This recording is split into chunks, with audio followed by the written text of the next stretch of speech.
अस्सलाम वालेकुम and welcome back. तो जैसा कि मैंने आपको कहा था कि एशिज़ के तमाम टेस्ट मैचेस को हमने सेपरेटली कवर किया था, तो उनके स्टैट्स और उनकी एनालिसिस पे बात की थी। स्पेसिफिक उन टेस्ट मैच के, इस तरह पहला, दूसरा, तीसरा, चौथा और पांचवा अलग अलग किए थे। तो अब मैंने इस तरह आपको कहा था कि एक अलग से वीडियो करूँगा जिसमें मैं ओवरऑल जो एशियन सीरीज़ हुई है उसे सम अप करेंगे कि किस तरह इंग्लैंड ने कम बैक किया, ऑस्ट्रेलिया का स्टार्ट कितना अच्छा था, ऑस्ट्रेलिया की क्या स्ट्रेटजी रही और इंग्लैंड ने कैसे उन्हें काउंटर किया, कैसे कम बैक किया, तो उस पर बात करेंगे। तो रिजल्ट आप सबको पता है, 2-2 सीरीज़ बराबर हो चुकी है, लेकिन ऑस्ट्रेलिया ने एशियन सीरीज़ जो एशियस की अर्न है वो रिटेन की है। लेकिन अगर हम देखें तो सीरीज़ को अगर हम देखें, डोमिनेट ज़्यादातर इंग्लैंड ने किया है।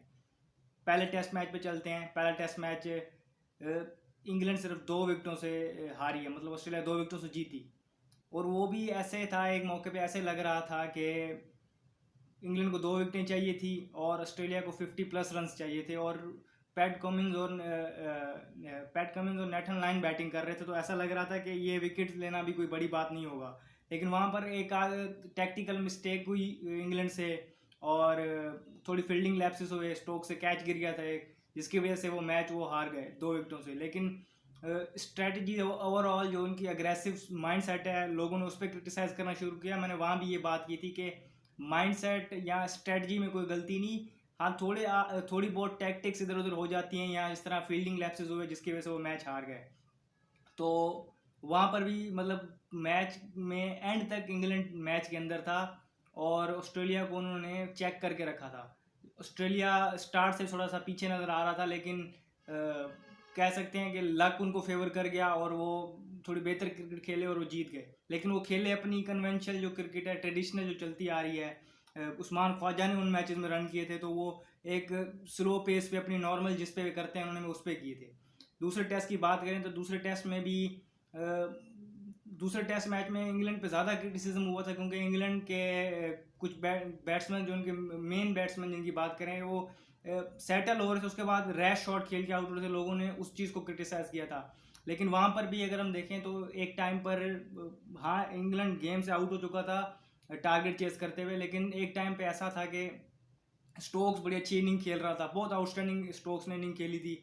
140 ऑड रन की इनिंग खेली थी उसने, लेकिन गेम में इन रखा इंग्लैंड को। वहाँ भी वो उस टेस्ट मैच का भी मेजोरिटी हिस्सा इंग्लैंड ने डोमिनेट किया, लेकिन जब स्टोक्स आउट हो गए तो उसके बाद फिर पीछे से लाइन लग गई और इंग्लैंड वो मैच 43 रन से हार गई। वहाँ अगर आप मेरी वो वीडियो उठा के देख लें, मैंने पहले दोनों टेस्ट मैच के रिव्यूज़ में मैंने ये बात की थी, इंग्लैंड जहाँ मेन लैग कर रहा था वो था उनका बॉलिंग डिपार्टमेंट, जहाँ पर उन्हें एक 150 की स्पीड से बॉल करने वाला बॉलर चाहिए स्क्वाड में। मैंने वोक्स का नाम मिस किया था, क्योंकि वोक्स को मैंने इतना नहीं क्या कहते हैं बात की थी, लेकिन मैंने मार्क वुड की बात की थी कि वो आए। तो वो दोनों जब तीसरे टेस्ट मैच में आए तो हमने देखा कि बहुत बड़ा डिफरेंस क्रिएट किया उन्होंने, कि वोक्स ने भी परफॉर्म किया, वुड ने भी परफॉर्म किया, मतलब बैट से बॉल से दोनों से उन्होंने कंट्रीब्यूट किया, और बिल आखिर इंग्लैंड वो टेस्ट मैच 3 विकेट से जीत गया। जो चौथा टेस्ट मैच था जो ड्रॉ हुआ है, वो तो कंप्लीट डोमिनेट कर लिया था इंग्लैंड ने अपनी बैटिंग के थ्रू। 500+ रन किए थे और 100+ ओवर खेले, 5.5 से ऊपर की रन रेट खेल रहे थे वो। अगर वो बारिश ना होती तो वो टेस्ट मैच इंग्लैंड जीत चुका था, क्योंकि अप्रोच का डिफरेंस था। अप्रोच ये थी कि इंग्लैंड वाले चाह रहे थे कि हमने लीड भी लेनी है और बहुत जल्दी लेनी है, ताकि मैच में जो टाइम है वो ज़्यादा से ज़्यादा उनके पास हो विकेटें लेने के लिए। तो ये उनकी अप्रोच थी। अनफॉर्चुनेटली 2 दिन अगर बारिश हो जाए तो यहाँ पर आप कुछ भी नहीं कर सकते। 2 दिन कंप्लीटली बारिश हुई तो वो टेस्ट मैच हो गया ड्रॉ। पांचवा टेस्ट मैच जिस तरह मैंने रिसेंटली कवर किया था अपनी पिछली वीडियो में, तो पांचवें टेस्ट मैच में हमने देखा अगेन इंग्लैंड की अप्रोच। इंग्लैंड ने जिस तरह सेकंड इनिंग में, फर्स्ट इनिंग में भी बैटिंग की उन्होंने अपनी क्या कहते हैं बैटिंग स्टाइल चेंज नहीं किया, लेकिन वो उतना क्लिक नहीं हुआ। लेकिन सेकंड इनिंग में क्लिक हुआ और उन्होंने अगेन टारगेट सेट किया और अच्छी पेस पे किया, पीछे अपने आप को टाइम दिया। और एक दिन जब बारिश के नज़र हुआ भी सही, तो भी उनके पास एक और दिन बच गया था, जिसकी वजह से वो टेस्ट मैच इजीली जीत गए। लेकिन बात यह है कि अप्रोच देखें यहाँ पर, अगर हम ऑस्ट्रेलिया की तरफ से सिर्फ एक इनिंग आई थी मिचेल मार्श की, जिसमें उसने एक ही सेशन में 100 किया था, तो उसने उस सेशन को इंग्लैंड को मतलब ऐसे कह सकते हैं कि लिटा दिया था उस सेशन में। लेकिन उसके अलावा किसी से हमें वो अप्रोच अलग नहीं देखने को मिली। इंग्लैंड की तरफ ऑस्ट्रेलिया की तरफ सबसे ज़्यादा रन्स किए हैं इस सीरीज़ में उस्मान ख्वाजा ने 496, लेकिन उसने अगर देखें तो अपनी वो ट्रेडिशनल जो अप्रोच है उसको लेके किए हैं, और वो एक सक्सेसफुल बैटर रहा इंग्लैंड के लिए, ऑस्ट्रेलिया के लिए। और ओवरऑल भी इस पूरी सीरीज़ में हाईएस्ट स्कोरर उस्मान ख्वाजा है 496 के साथ। फिर जैक क्रॉली ने की हैं। जैक क्रॉली की पेस बहुत ही अलग थी, बहुत ही डिफरेंट थी उस्मान ख्वाजा से।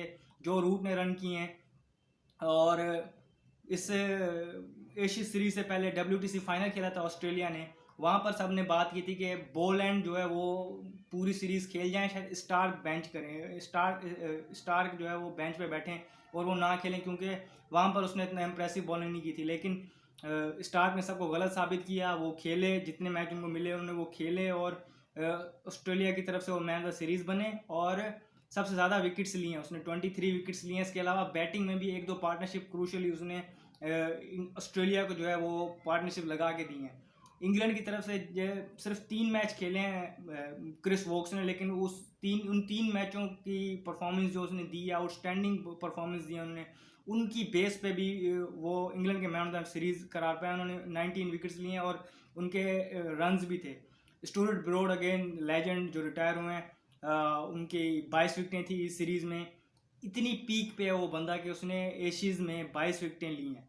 इतनी पीक पे बंदा, वो फिर भी वो रिटायर हो रहा है, और क्योंकि उसको पता चल गया था कि अभी अनफॉर्चुनेटली, इस बात को मैं अनफॉर्चुनेटली इसलिए कह रहा हूँ क्योंकि अभी भी ICC या बोर्ड इस चीज़ को सीरियसली नहीं ले रहे कि टेस्ट क्रिकेट को जो रियल क्रिकेट फॉलोअर्स हैं वो कितना प्रेफर करते हैं, कितना फॉलो कर रहे होते हैं। तो देखें अभी बहुत बड़ा गैप आ जाएगा। मैं जानता हूँ लोगों के इंटरेस्ट हैं, वर्ल्ड कप आ रहा है, एशिया कप आ रहा है, इस तरह के इवेंट्स आ रहे हैं वाइट बॉल क्रिकेट के, इसका इंटरेस्ट है लोगों में, लेकिन टेस्ट मैच क्रिकेट का अलग ही मज़ा है। मतलब मैं इस टाइम अगर आपको बताऊं, आप कंपैरिजन करें, इस टाइम दुनिया में बहुत सारी लीग्स चल रही हैं। लंकन प्रीमियर लीग चल रही है, MLC USA वाली लीग चल रही है, ग्लोबल T20 लीग चल रही है, T10 एक और हुआ था एफ्रो जिम्बाब्वे वाला, ये सारी लीग्स चल रही हैं। इन लीग्स के दरमियान भी अगर आप जाके देखें यूट्यूब पे या फिर टीवी की व्यूअरशिप देखें, तो टेस्ट क्रिकेट की, जो श्रीलंका पाकिस्तान का टेस्ट मैच हो, इंडिया वेस्ट इंडीज़ वाला हो, या एशियज़ का हो, सबसे ज़्यादा एशियज़ की आई होगी,